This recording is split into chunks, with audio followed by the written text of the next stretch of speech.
Noise T Production. The festival Jara Stony when at P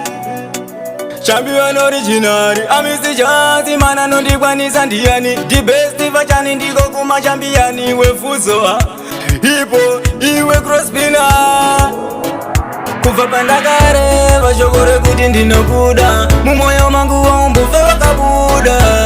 Undiwo wangu ndinokuda Mumoyo mangu waumbufe wakabuda Kufa pandakare vashokore kuti ndinokuda Mumoyo mangu waumbufe wakabuda Undiwo wangu ndinokuda Mumoyo mangu waumbufe wakabuda Racho rinongopisha sepistoni Izi zinu zataurwa na Jara Stony Bebe Yeto kwananguwa Uona ratodoka Mudiwa wangu andifenda kurasisa Dati pepe Inotadza zoshuwa ndokanganisa Kufa pandakare vashokore kuti ndinokuda Mumoyo mangu waumbufe wakabuda Mudiwa wangu ndinokuda Mumoyo mangu waumbufe wakabuda Kufa pandakare vashokore kuti ndinokuda Mumoyo mangu waumbufe wakabuda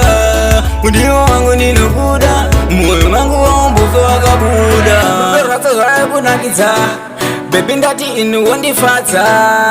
Kundinakidza ngakarati yejikichani Rudo rangu rinongopisa sepistoni Wachiziva wega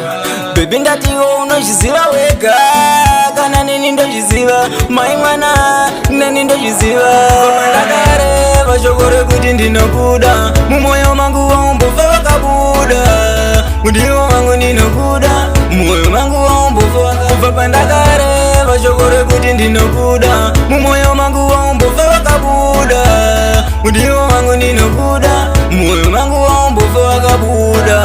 Racho rinongopisha sepistoni Izi zinu zataurwa na Jara Stony Bebe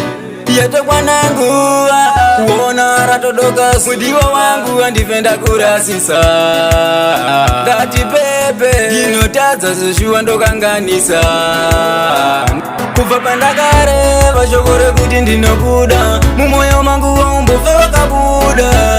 Mudiwa wangu ndinokuda Mumoyo mangu waumbufe wakabuda Kufa pandakare vashokore kuti ndinokuda Mumoyo mangu waumbufe wakabuda